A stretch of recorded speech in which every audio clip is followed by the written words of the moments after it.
Okay, so originally I was sitting at church and I didn't really have a lesson to go over.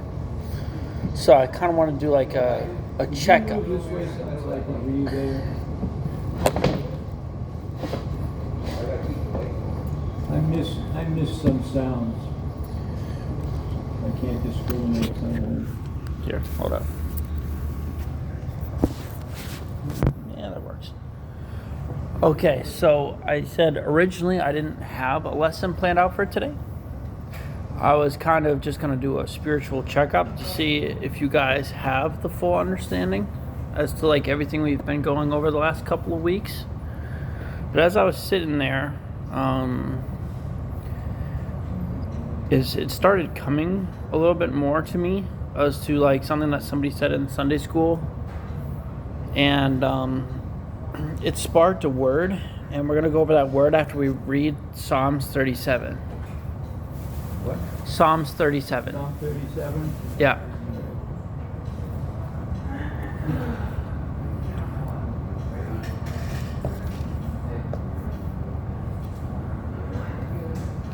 We're not going to read the whole thing, but we're going to go from 1 to 6.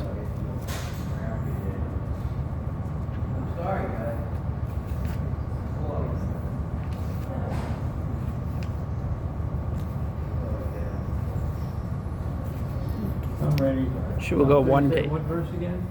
1 to 8. 1 to 8? That's what we're going to read.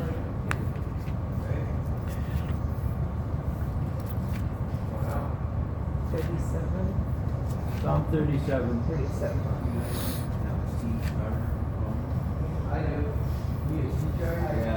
Okay, 1 to 8. 1 to 8. 1 to 8. Okay.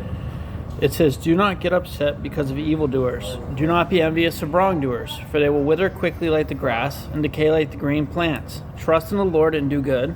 Live in the land and cultivate faithfulness. Delight yourself in the Lord, and he will give you the desires of your heart. Commit your way to the Lord. Trust also in him, and he will do it. He will bring out your righteousness as the light and your judgment as the noonday. Rest in the Lord and wait patiently for him. Do not get upset because of one who is successful in his way, because of the person who carries out wicked schemes. Cease from anger and abandon wrath. Do not get upset. It leads only to evil doing." What do you think the word is that I'm going over today?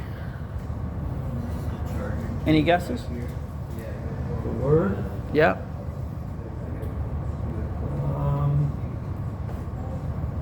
Well, do not be upset when other people are doing well and you are not doing well. All right. Right next to that gentleman. The ugly one. Hey, can you I think keep an eye on it for me? Oh, can you hear me? Actually, here, give me that cord and unplug the thing. I'm so sorry to interrupt. It's all good, man. My apologies. It's all good. I apologize. There you go. Thank you. The answer is found in verse 4. the answer is found in verse 4. Yep. Desires. Oh, If you had to describe the word desires, how would you describe it? the wanting of things. Wanting of things. Something that gives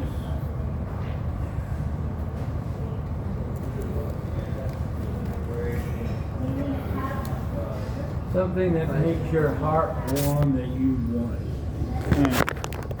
That someone else has. Well, it could be, yeah. It could be something that somebody else has. Yeah. Okay. Or it could be something that God desires for you. That makes you It's want something it. to want. Yeah. More. Desire is the equivalent of want. Alrighty. And what does verse 4 say? Take delight in the Lord, and He will give you the desires of your heart. Now, would you say that there's something that has to happen in order for us to delight ourselves in God? We have to give ourselves over to God. There you go. What did you say? We have to give ourselves over to God in order to get. In order to have the right desires, due to our natural state and how we're born, fulfilling our own desires and following the prince of the power of the air, which is the devil, we have to change. Something has to change. That change comes when you believe in Jesus Christ. It's found in Romans 12. Let's go there. Romans 12.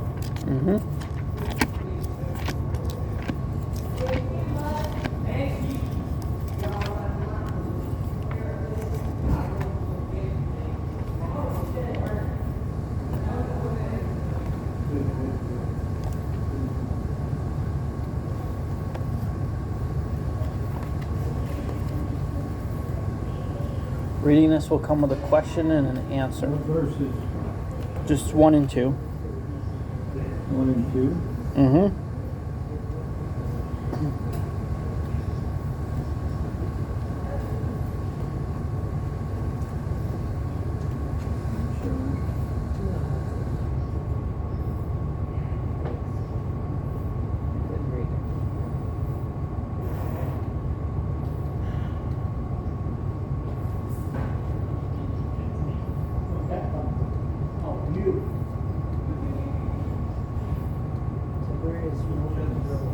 Romans is right after Acts.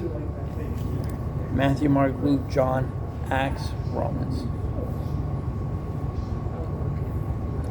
I always had a joke. I always tell people, if John doesn't answer your question, Acts, Romans. Romans, Okay. what, Romans what? Romans 12.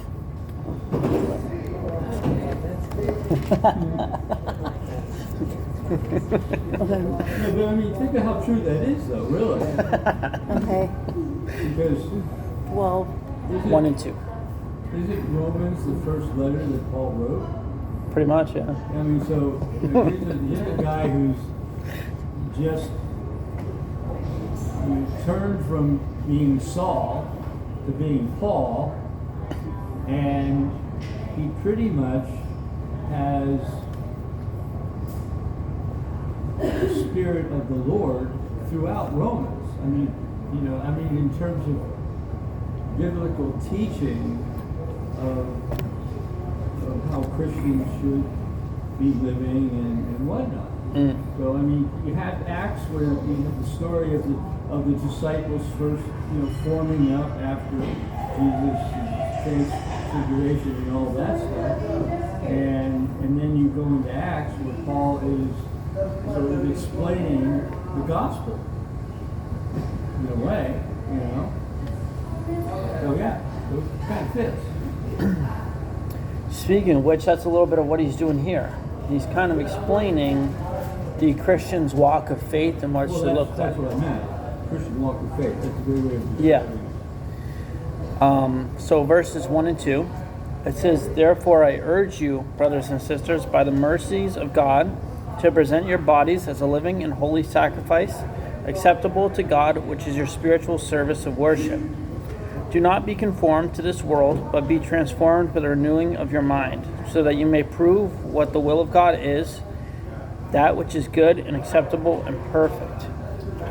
So that first verse, right, do you think that should be a desire of ours, to present ourselves as an acceptable sacrifice to God?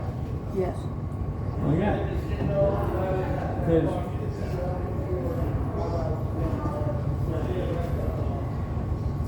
that's what you want to strive for. You are no doubt probably going to fall more than once on your way to being holy and presentable to God, but I think that has to be your Intent. Yeah, that's a good way of saying it. That has to be your intent. And you do the best you can. But you need to have somebody telling you what to do. And here you have Paul saying, this is how you do it. You want to present yourself holy to God. So you need to work in that. Now, going off what you just said, what does verse say? What does verse 2 say about how to work on it?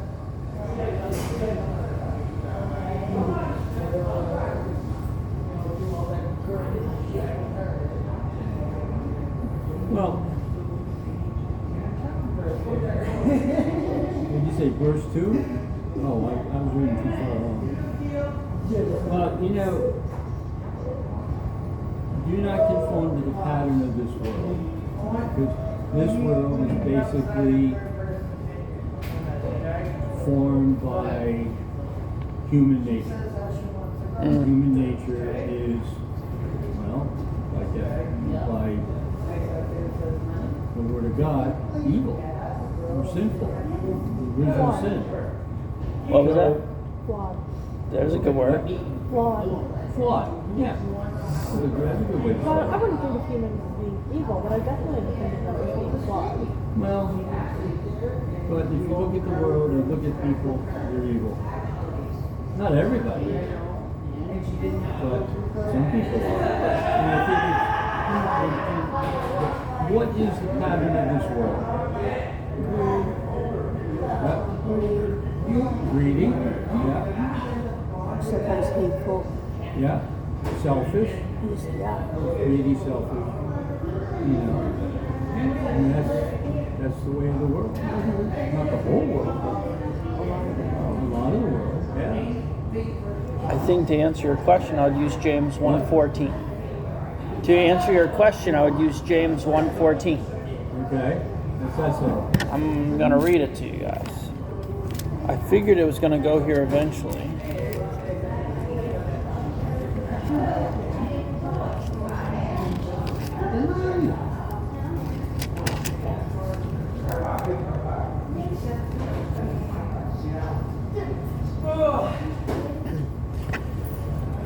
James 1:13 to 14. It says, "No one is to say when he is tempted, I am being tempted by God. For God cannot be tempted by evil, and he himself does not tempt anyone. But each one is tempted when he is carried away and enticed by his own lust. Then when lust is conceived, it gives birth to sin, and sin when it has run its course brings forth death." So, to answer your question, the pattern of this world is them chasing after their desires. It's them living out what they want. Right. That's the natural course and progression of things. Everybody when you are born has a source of desires. You know, has something they want, right? We see that as little kids, right? When you don't give them something they want in the store, what happens, They throw a temper tantrum. right? But according to this, if we get renewed by our mind, which happens when we know Christ, what happens? Say that We again. curved it. So when we believe in Jesus and we get renewed by our mind, what is the result? We change our minds. Well, I think, what's the result? I think that one result is that you look at yourself inwardly and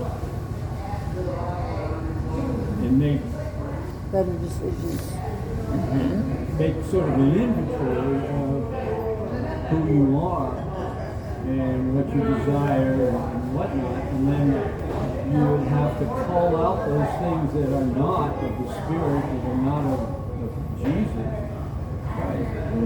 And so that you're not conforming to the ways of the world.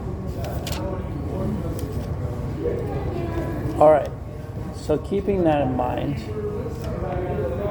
I'm going to read what we read again. It says, "Delight yourself in the Lord; He will give you the desires of your heart. Commit your way." Now, Psalm 37:4, what we first read. okay. Commit your way to the Lord. Trust also in Him, and He will do it.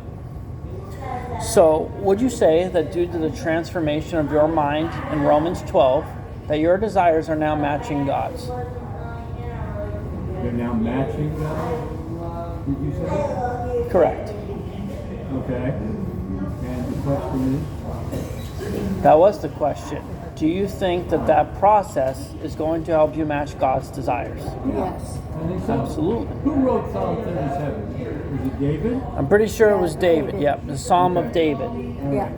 And he was called a man after God's own heart. Right. You know? Right. Yeah. And now keep in mind, he was still considered that way even after one of his desires didn't add up to God's. Right. Does anybody know what that desire was? Adultery. With? I can't remember. Not Bathsheba. It was. Oh, it was. Very Okay. good, It's very been a good. long time. But she, Yeah. Bathsheba? yeah. It was another man's wife. Yes. So when he laid eyes on it, because first of all, his first sin in that story was actually laziness. Yeah. As the king, he was actually supposed to be at the encampment for the war, but he chose not to go out and he decided to stay home. Right. So then when he went for a walk on the roof to clear his head, he fell into a different sin because he wasn't where he was supposed to be. So, learning that this woman was married, he invited her to his house. He slept with her, knocked her up, and then tried to frame the husband for the pregnancy. The husband comes off the front lines. David's like, go home and sleep with your wife. The guy had such good intuition because he's like, I'm not touching her. Like, he had a sense of honor. He's like, all my brothers and sisters are out fighting your war. Fighting, how can I I'm leave not them? going to do that to my wife knowing I'm leaving again. So, with a failure to get him to commit to the act, what does he do? He sends a letter to his general Joab and he says, hey, put him back on the front line, and when the battle starts, retreat and make sure he's Kill him. killed. Yeah. Yeah. And then Bathsheba can be mine. So he dies. She mourns for about maybe a week, if that, and then she marries David.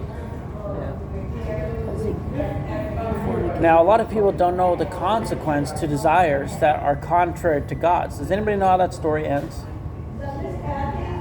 Well, David ultimately ends up losing everything. I mean, his kingship, and is that when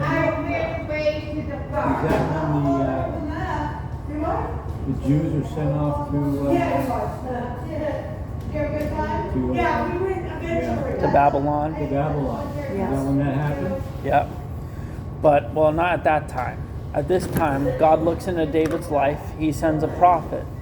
He sends Nathan. And Nathan says, I'm going to tell you a story. He gives the story of a thief who steals everything that a man has. And David says, who is this man? He should surely be put to death. The prophet looks at him and says, you are that man. He says, your sin against Uriah the Hittite is the story. So David asks what must be done. And Nathan looks at him and says, your child will die. As soon as the child's born, it gets sick, and God claims the life of the child. That's how the story ends.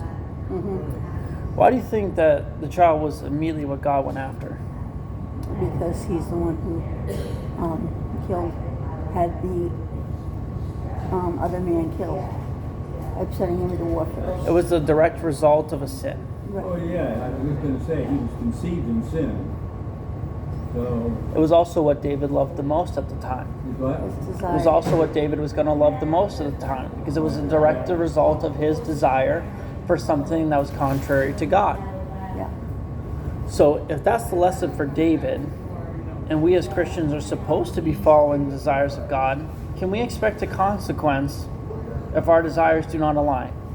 Yeah, you should, but we won't because If we're following the path of God, we wouldn't have those desires.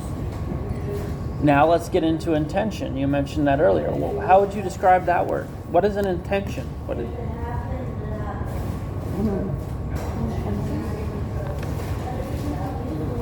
Your thought process on what you want to happen. say what? It's your desire on what you want to happen. okay. I like the way you worded that, because now they're intertwining, right? You mentioned them both in the same sentence. Off of your intentions, desire is born. Off your thought process, desire is born. We were talking about this. I was talking about this with my sponsor. We were talking about resentments, and she taught me. At night we have these nightlies, like nightly inventories. And one of the things that we were doing was during my nightly inventory, I was saying I was resentful of something, but then it asked me, "Have you been selfish?" And I was like, "No," because I didn't think that my resentment was me being selfish. But it turns out that the way she explained it to me is that it is, because when you are resentful, it's because something didn't happen the way you wanted it to, which makes it a selfish desire. Oh, that's good. I like that a lot. Though my intention was not selfishness, it's my desire was. So, Here's what Jesus says to the Pharisees. He looked at him and he said, "It's not what goes into a man that defiles him, but rather what comes out of him." He says the problem starts at your heart. He says your desire starts inside. As soon as the heart has what it wants, it creates a thought. That thought then creates desire. That desire then determines the outcome as to if you get righteousness or sin. So what do we have to do in order to get a hold of that? In order to renew our mind, what do we have to do? In order to renew our minds, Mm-hmm. you have to, again, do an inventory of your desires and intentions and align them with God's desires. What does God want you to do? You have lots of desires and intentions, and some of those desires and intentions may be holy, but not necessarily. So you've got to some way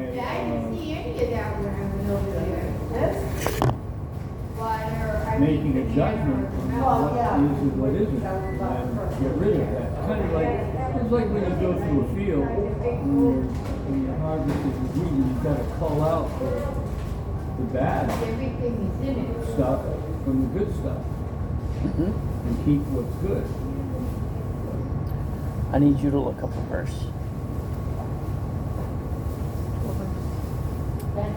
That's the thing. I don't know the verse. I just know the context of the verse.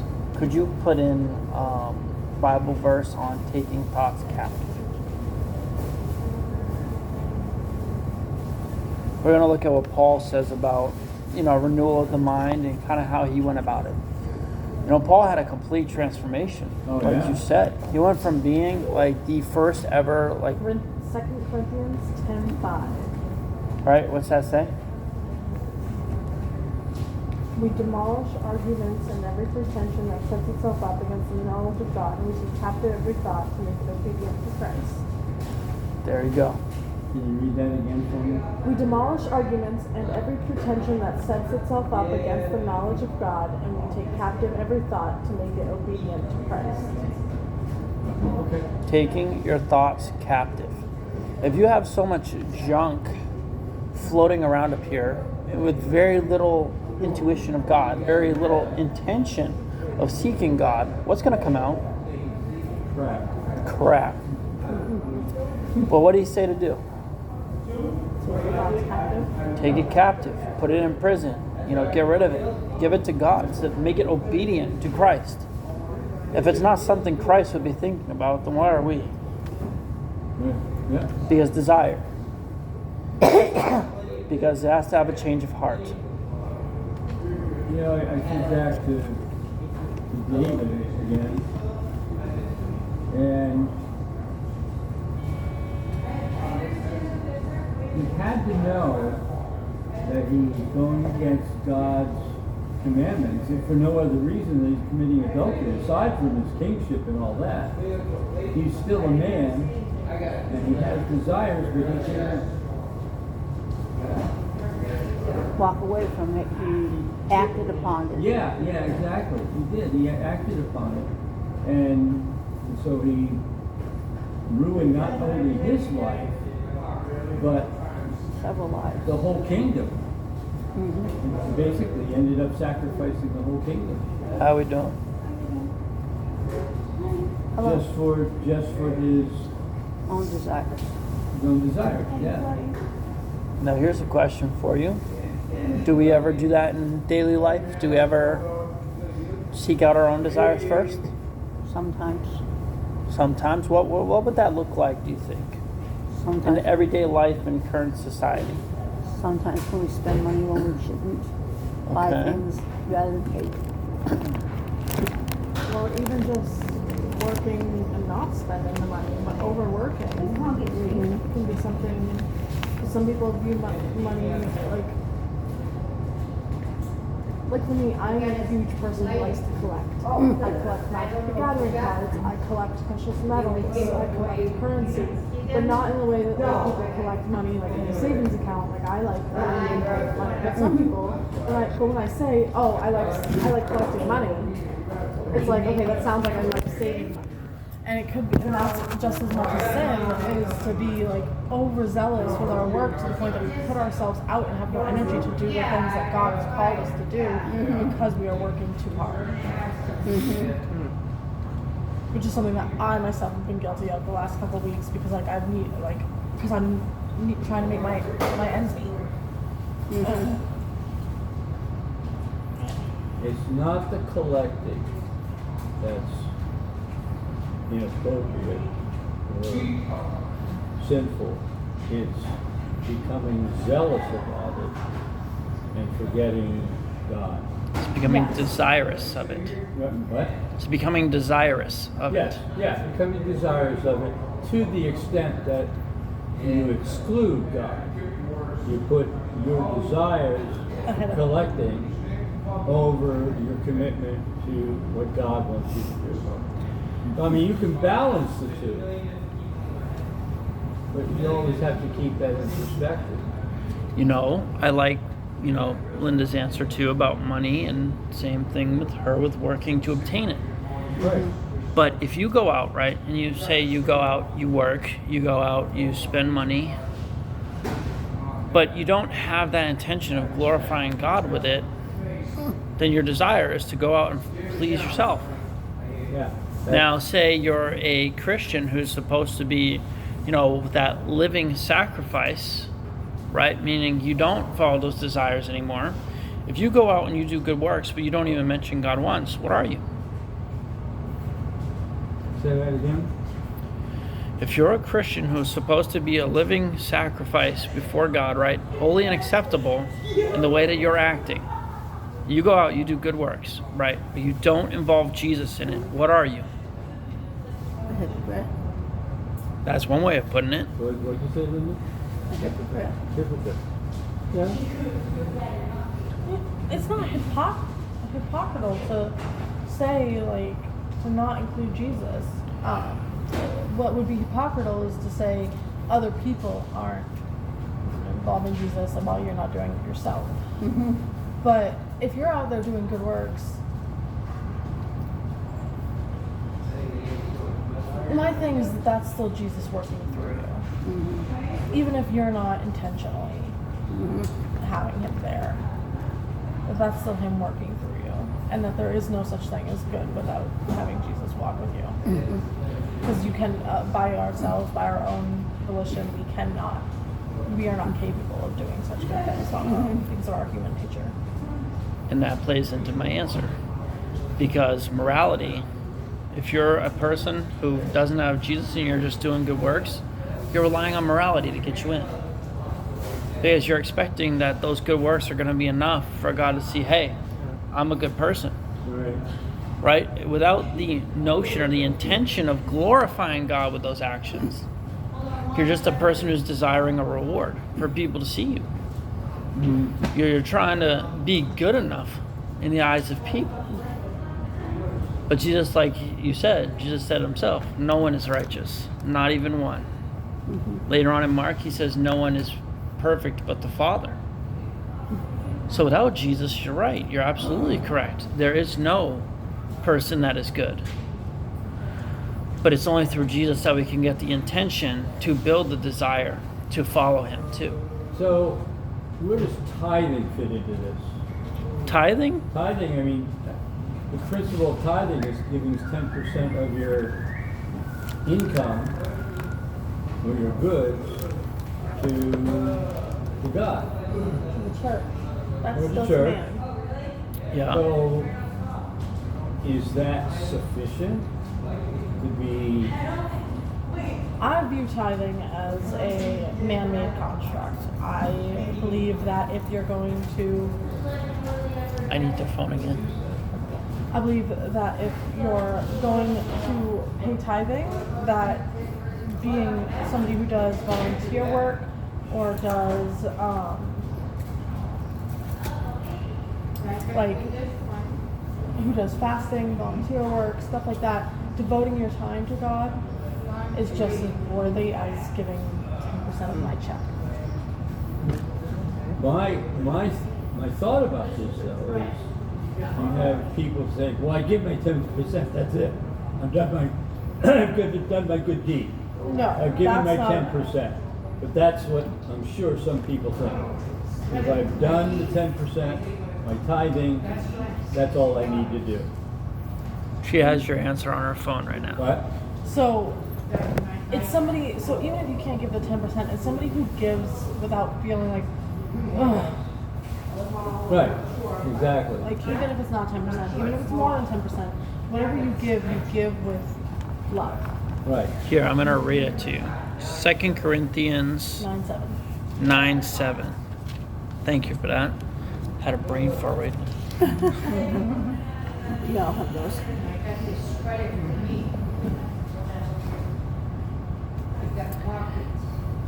It says this: each one must do just as he has decided in his heart, not reluctantly or under compulsion, for God loves a cheerful giver. Right. He said it's up to you to decide what you want to give. Tithing got done away with. What, say what? Tithing got done away with. God's saying you don't have to give 10%. It's whatever you're comfortable giving. It's basically like a test with your finances to see if you're holding on to your But finance. you hear a lot of churches that talk about tithing. Okay? As if that if I tithe, then I've done my commitment. I've done what God expects of me.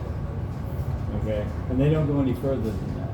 I mean, some people do, obviously, but some people may not, and think that they're just as good as the guy that's, you know. Well, obviously, they don't want you to read 2 Corinthians 9:7 now, do they? Because it counteracts what they're saying. Probably not. Now, I'm glad you actually mentioned that. We went over worldly desire and a person's will being contrary to that of God's. But what happens, when a Christian's desire is contrary to God? What does that look like?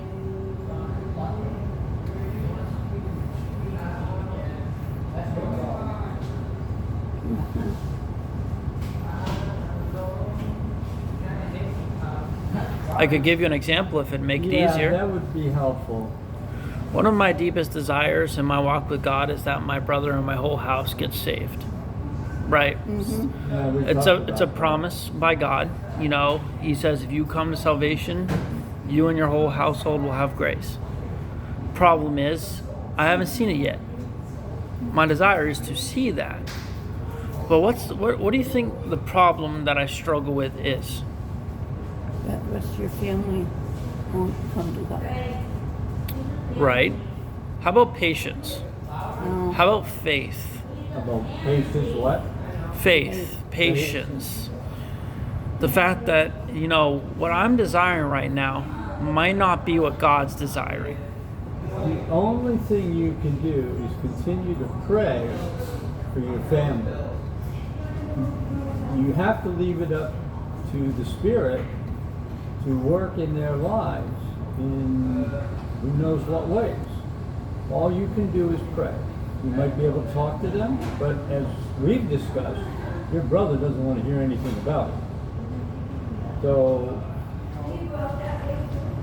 you really can only pray for him and hope and pray that somebody comes into his life or some action happens that makes him think about it, brings him up short and says, well, maybe Dylan has something to, maybe what Dylan says is right. That's all you can do. You have to leave it in God's hands at some point. Keep praying. And that's what I struggle with. Because why? Because the desire is there. Because that desire, I would describe it kind of like fire, right? It starts on a small little stick, but as soon as it sees another stick, what does it do? It gets bigger. It feeds. And the more you feed into that desire, the harder it is to overcome. Right. Right. the less your intentions are more noble, and the more they start to slip back into old habits. Yeah. So, me being used to fighting most of my family members in the faith and having the debates and talks with them, it's easy for me to slip back into that old pattern instead of trying to forge a new one of trusting in God. Well, yes, that's a good point because you have to maintain your own relationship with God without falling away from it, and that can get difficult at times. And maybe you I don't know how you can desire too much to have your brothers and family become Christians, but yeah. How about this word? How do we feel about this? Feelings. What? How about this word? Feelings. How do feelings play into an intention and desire?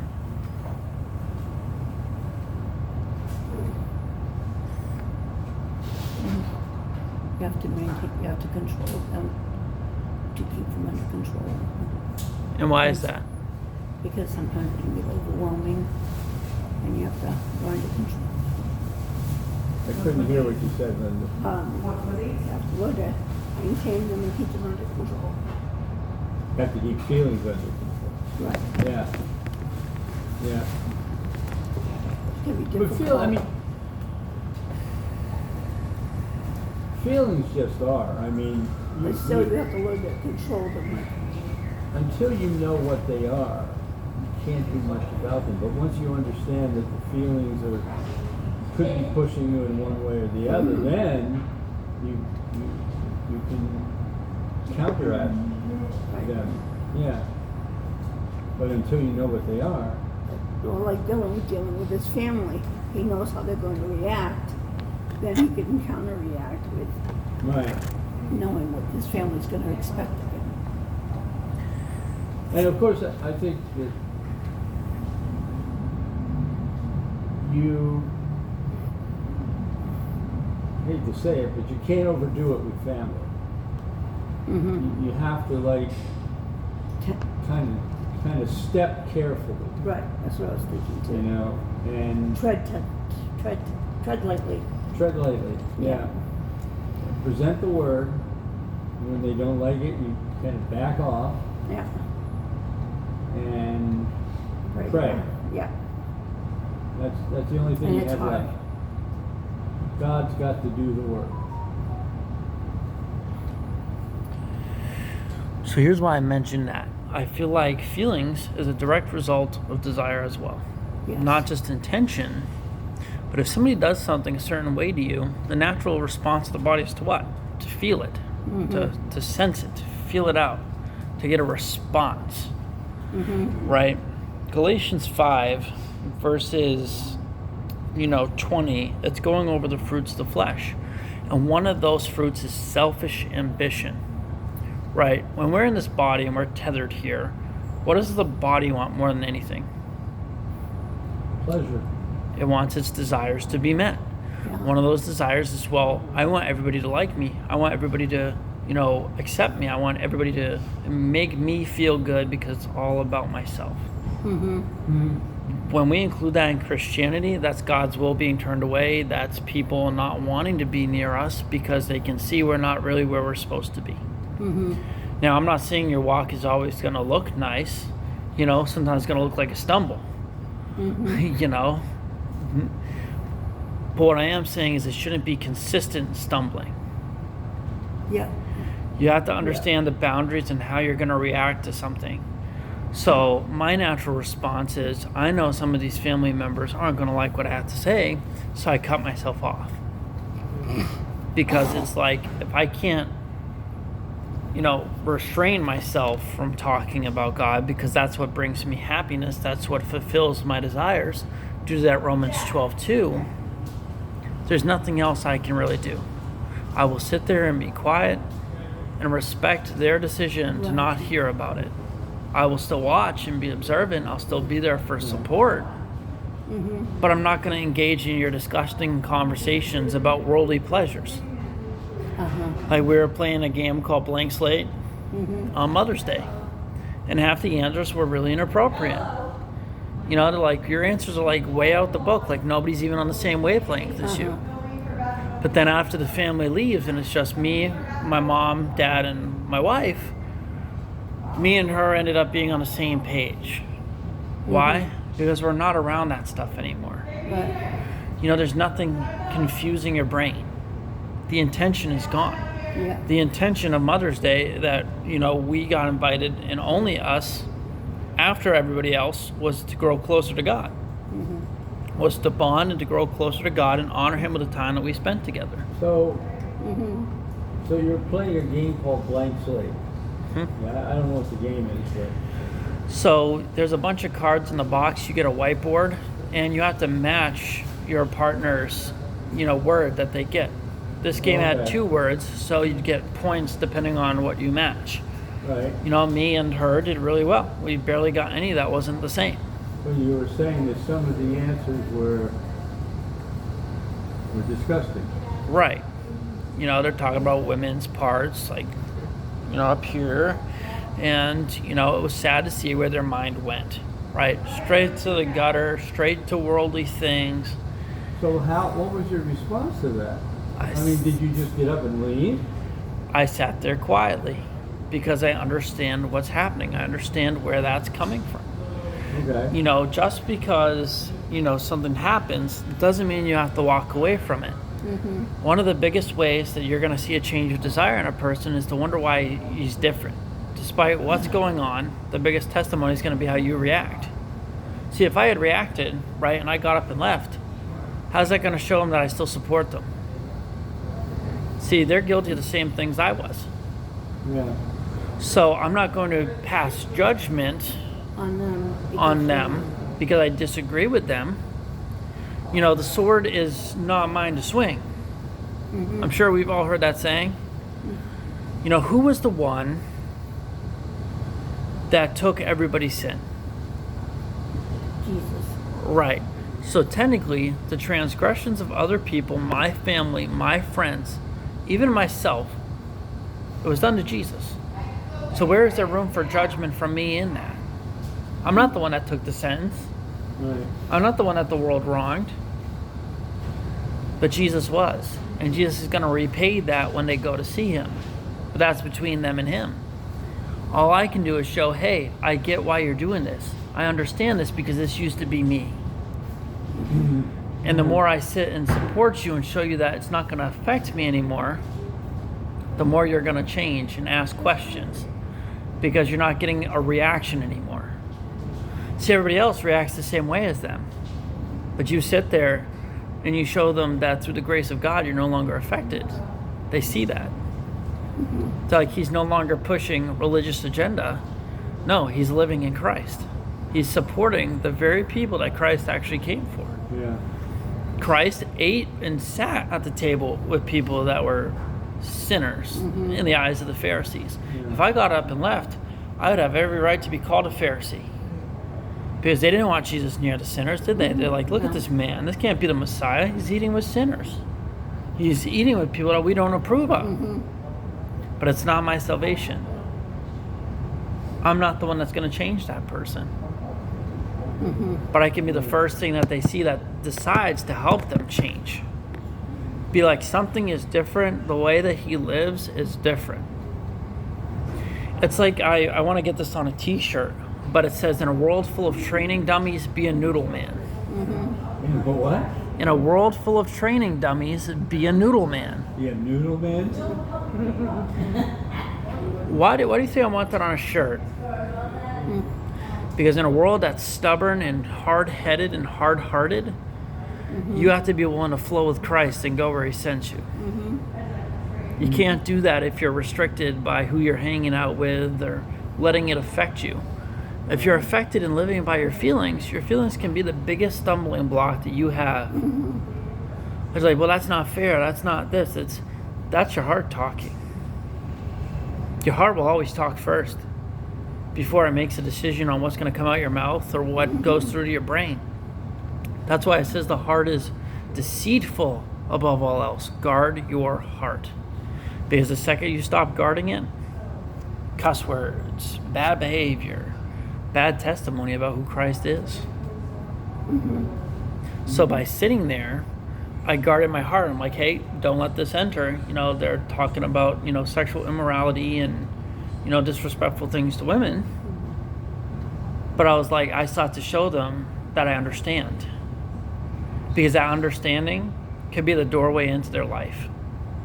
Like, I get why you act this way, because it used to be the way that I acted. So in a way, that desire to, reach out to them, I have to not let the world in and let it affect me. Because you have to discern, right? You have to be willing to reach out and save them, but you also have to be willing to stand your ground, not let them pull you back in. It's like sinking sand. If you escaped sinking sand, you wouldn't just jump back in, would you? No. You'd be grateful for your life. You'd be like, I ain't ever going near that again. But the intention behind it has to stay focused on God, right? I mentioned Jonah a lot, and that's very true. How about Peter? What was Peter's desire when Jesus was there? When he was in the Garden of Gethsemane praying, and the guards came to take him, what do you think Peter's desire was? Well, he denied Christ 3 times. His desire, allegedly, was to be faithful to Christ, but in fact he betrayed him 3 times. How about cutting off the guard's ear? You think that's what Christ wanted? No, that's why Jesus restored the ear. What did he say to Peter? Bad boy. Don't In other do words, that. yeah. Don't do that again. That's one way of putting it. He told him, put down the sword. Whoever lives by the sword will die by it. Right. The sword is not ours to swing. And that is something she reminds me of often. Because oftentimes I word things a little bit too harshly. I have good intentions, but I don't know how to be gentle about it. And that's why it hit me today. Like, she fell asleep, and I was like going through most of the memories of the time that I spent together with her. And that was something that I remembered, was her telling me to be gentle with my brother, and be caring, kind, empathetic, compassionate, because that's how Jesus would be. But while I'm sitting in church today, I'm thinking about my brother because my mom mentioned him. He's getting deployed, and he's going on the first helicopter route, right? And, my immediate response was, I might not support what he does for a job. Killing people just doesn't seem good. It's life that God gave that person, and you're going out, you're taking it away. But I get it in his own, sense, because he is of the world. He feels a sense of honor. He feels a source of integrity because he believes he's doing what's right to defend the country. But deep inside, I had to remember, right, the sword is not mine to swing at him. It's between him and God. He knows the truth. He knows the path. He grew up learning about it. Mine, I can be there alongside him, be there quietly, kind of waiting for an opportunity. And praying for Well, and praying for. as much as I agree with you, I think there are realities in the world that require men to do what most of us can't do. There's a quote attributed to George Orwell, although a lot of people don't think he ever really said it, but the philosophy is true concerning it. You sleep peacefully at night because evil men, not evil men, but other men will do the thing. Hold on a second. You sleep peacefully at night because other men secure your freedom. What? You sleep peacefully at night because other men pay the price for your freedom. Well, in essence, that's what he said. Yeah. There are people that are willing to do those things so we can have the life we have. In essence, that's exactly what Jesus did, isn't it? Died on a cross to take your price. Yes, in a way, that's true. But you know, when you then bring up what you were saying about not agreeing with what your brother was doing. Well, that's I just mean, because I'm a I mean, pacifist. what? I'm a pacifist. If I saw a fly flying around on the wall, I'm not swatting at it. I'm letting it live its life. It only lives for 30 minutes anyway. So, the reason I don't Is that agree, 30 minutes because you eventually end up swatting him or somebody else does? somebody else does usually. But what I'm saying is I believe all life is sacred.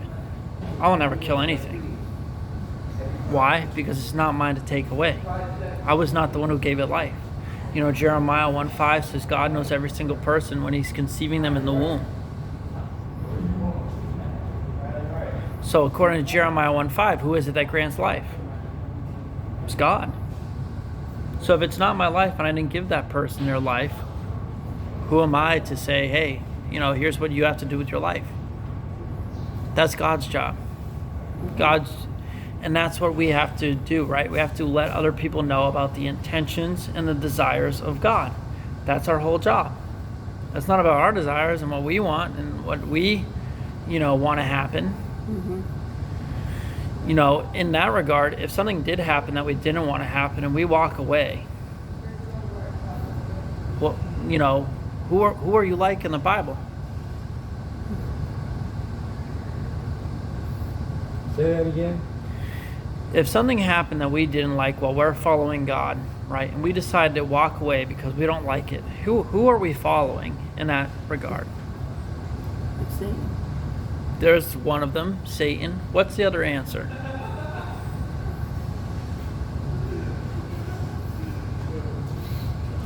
His desires? Exactly right. You're following the desires of the flesh, which it says not to do. So just because we don't like something doesn't mean like we have the authority to walk away from it. You know, if you're truly saved, you have to understand and respect all aspects of God.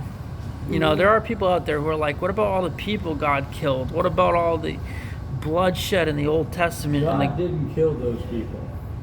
what did, Wilson? What killed them? Other humans. Human Correct. desires.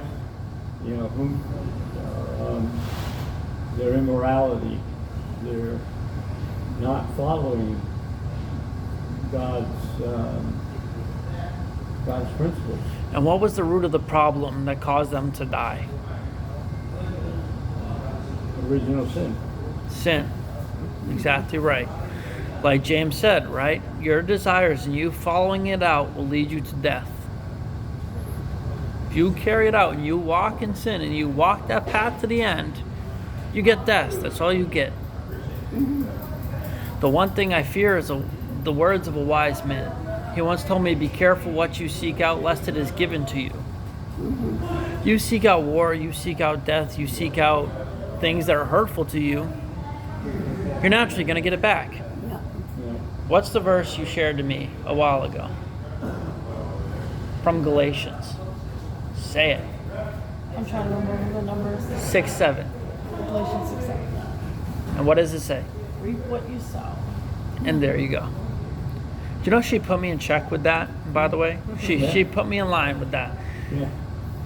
Because I started following things that weren't Christ-like. Yeah. So she told me, she's like, careful, you're planting seeds that ain't good. Yeah, but this brings up a good point about men and women. She helps you stay on a good path, and rightfully so says, wait a minute, you're not looking at this the right way. But that's also goes the other way as well. You know. She has questions. Usually I'll use scripture to answer her questions, stuff like that. That's good. But normally if she gets something from the Spirit and he's like, correct him, he's not saying what's right. Yeah. She usually does. she, like I said, she's the better half of the ministry. Like if I start being aggressive, I start being, non-caring or compassionate, she's like, hold on, put yourself in check. You're starting to go the wrong way. You're starting to make Christ look kind of bad. Yeah. And I respect her for that. Because there's not a lot of people in my life that are going to tell me that I'm wrong. Right. Like maybe like 3. My But parents and her. Because you're married to her, you have to listen to her in most things. Wait a minute, that's a Oh two-way yeah, look street, at that. though. Yeah, You oh, have to there it listen to is. him as Yeah. well. Look, the YouTube video.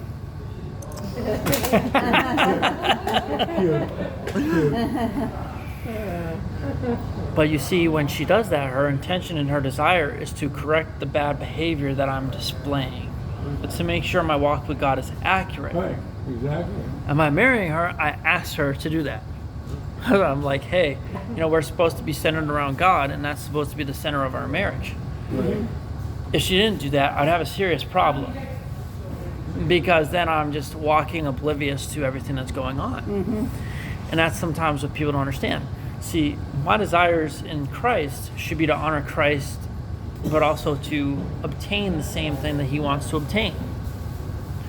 Right? Like the pastor this morning, he was talking about works, right? And fruit and producing.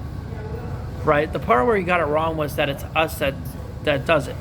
It's really not. It's called the fruits of the Spirit for a reason.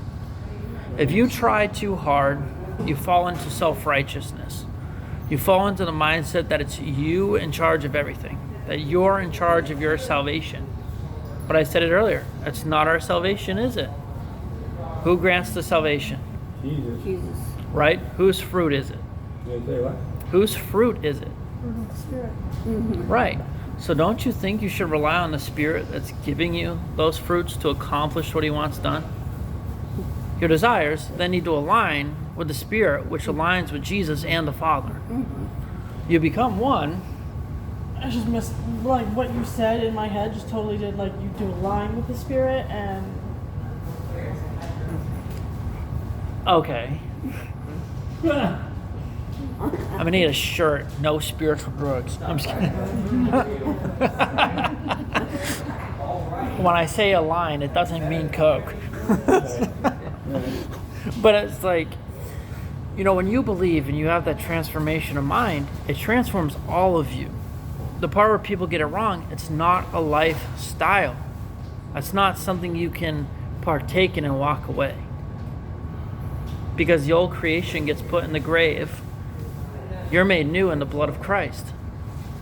So if we're made new, that old thing doesn't exist. The old lifestyle that you had is completely destroyed. You wouldn't even have a desire to go back to it if you were following God. Because it's not your desires anymore. You share a mind with Christ. He gives you the Holy Spirit to help you align with him and what he wants. If we go against that, there's a serious problem with our faith. Sometimes we may stumble, and then we ask for repentance, and we turn away from that sin to prevent it from happening again. But if we continue in it, there's a problem. Because that shows a fight of desire, and we're not supposed to have, be following and pursuing the desires of our flesh. We're actually supposed to starve it. Make it hungry, make it, pass away. If you've ever been to rehab or AA meetings, she can tell you what it's like. What's it like? What do they say in order to stay away from things that are going to harm you?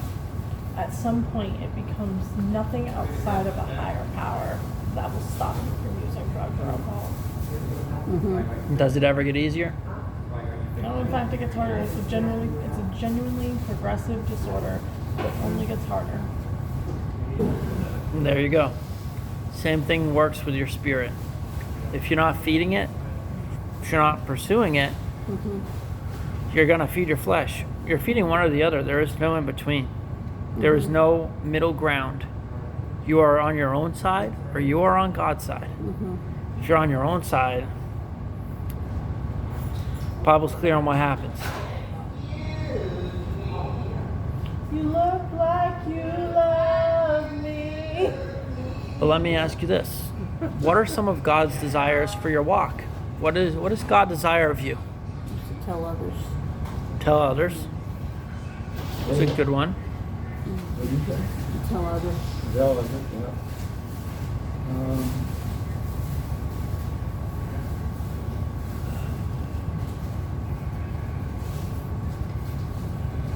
Walking in spirit. Walking. That's in Romans. Be imitators of Christ. Right. There you Walking go. in Spirit, yeah. How about love the Seek out Lord the your fruits God? of the Spirit. Look for every opportunity. How about love the Lord your God with all your heart, soul, strength, and mind? And love your neighbor as yourself. You say that louder, he can't hear you. Said, love the Lord your God with all your heart, soul, strength, and mind, and love your neighbor as yourself. Sometimes that's hard, isn't it? Yeah, Sometimes the way the person can react out of the flesh is very hurtful.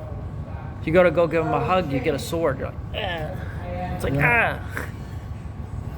Question is, do you continue to hug them even though they're stabbing you, or do you let go? No, you hug him.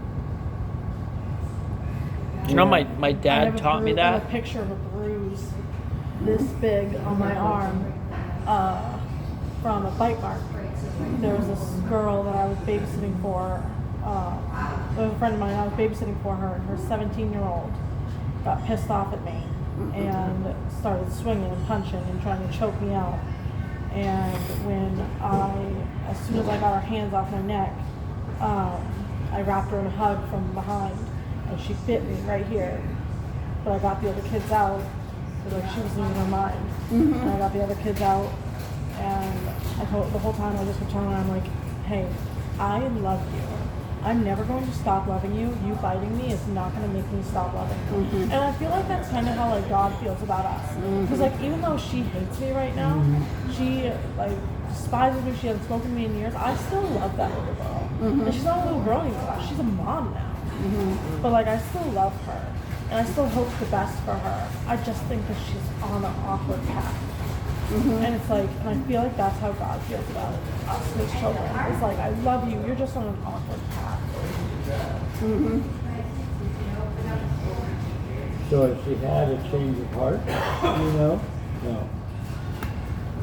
Sometimes that may take years and years. She married a guy that found her because he was hitting on me on social media. And when I said no, he turned to the people that I had on my social media. And so she married him.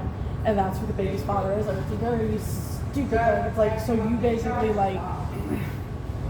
Well, And I told it to her. I was like, he chose you second. You need a man, you deserve a man who chooses you first. But you can't make choices for them. I can't make that choice for her. well, But you know what? She's gonna do what she's gonna do. She's an adult now.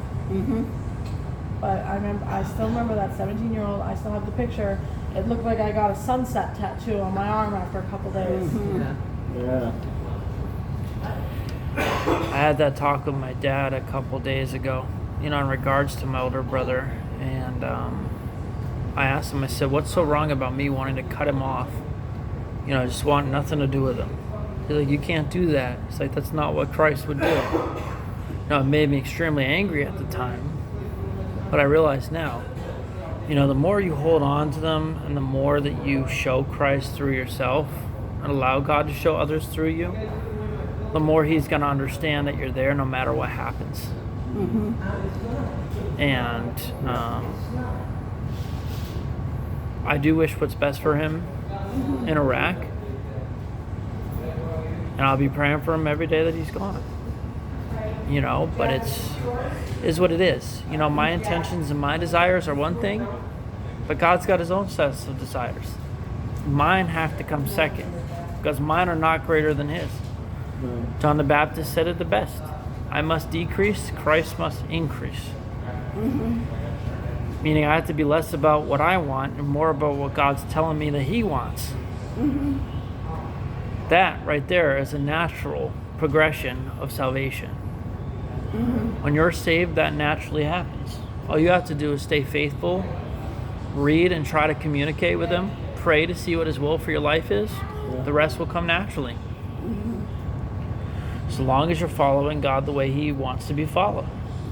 If you're following yourself, it don't look like that. Now, we've all seen Christians like that. Well, I believe that God's going to give me the world on a silver plate, and then I'll worship Him. Then I'll be grateful for Him. But until God does something for them, He's the first one they curse, isn't it?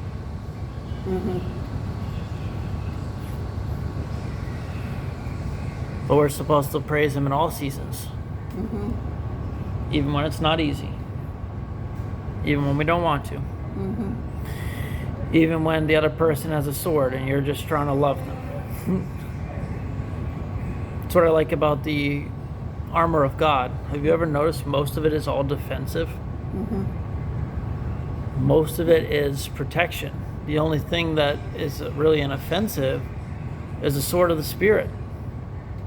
But the solution's right in the title. The sword of who? The Spirit. The Spirit, yeah. It's not even us who's wielding it. That's what we have to remember. Our desires and the way that we have intentions, they have to align with what God wants. It's all God. I think that's going to do it for the online portion. And then we'll go into thoughts, comments, prayers,